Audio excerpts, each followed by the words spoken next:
I feel as if I were in the middle of an amazing brain. In other words, the brain is a network of interconnected neurons. And each one of those neurons is a fairly simple affair because it either fires or it doesn't fire. It gives you the message on or off, yes or no. But what we call things, plants, birds, trees, are far more complicated than a neuron, and there are billions of them. And they are all living together in a network. Just as there is an interdependence of flowers and bees, where there are no flowers, there are no bees, and where there are no bees, there are no flowers. They're really one organism. And so in the same way, everything in nature depends on everything else. So it's interconnected. And so the many, many patterns of interconnections lock it all together into a unity, which is, however, much too complicated for us to think about, except in very, very simple, crude ways. But I am part of this. I am, as it were, one of the cells in this tremendous brain, which I can't understand, because the part cannot comprehend the whole.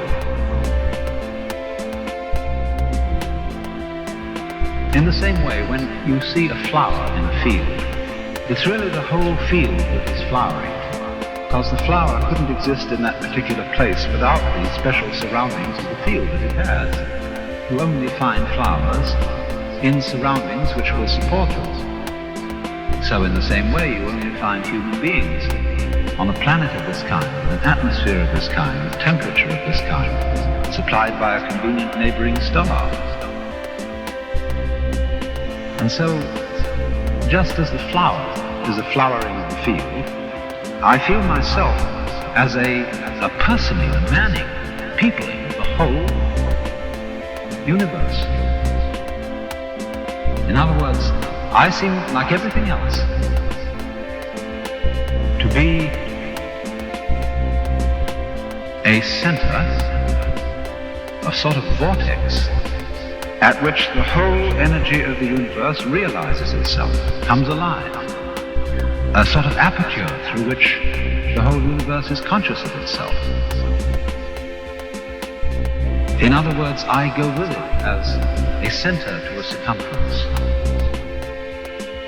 The essential point is obviously that each one of us, not only human beings, but every leaf, every weed,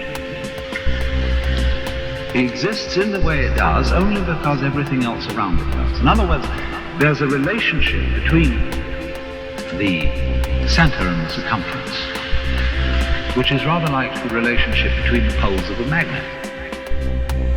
Without the center, no circumference. Without the circumference, no center. And although we say of poles that they're the poles apart, that is to say, extremely different,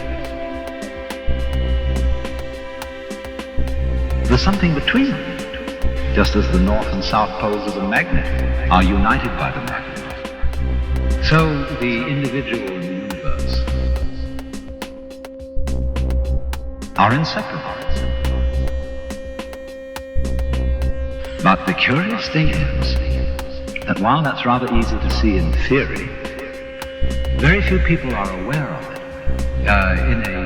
in an important, strong way, like one is aware of blue in blue skies or of the heat in fire. It's more of an idea than it is of a realization. And so, it strikes me more and more that our failure to feel at home in this astonishing brain in which we live is the result of a basic initial mistake in our thinking about the world.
still have a dream.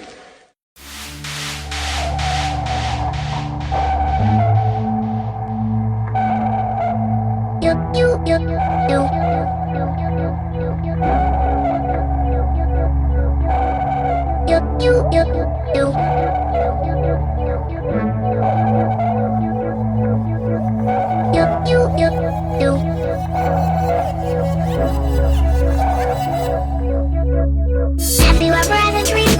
One, you can do something. Have you ever had a dream?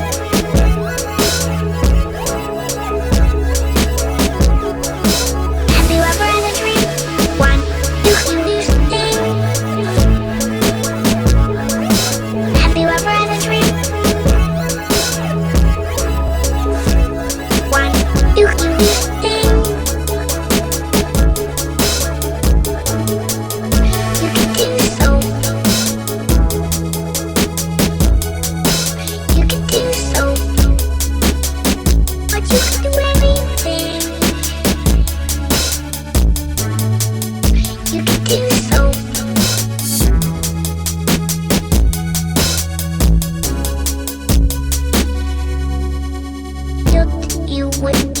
You do, you win, you want, you can do so, you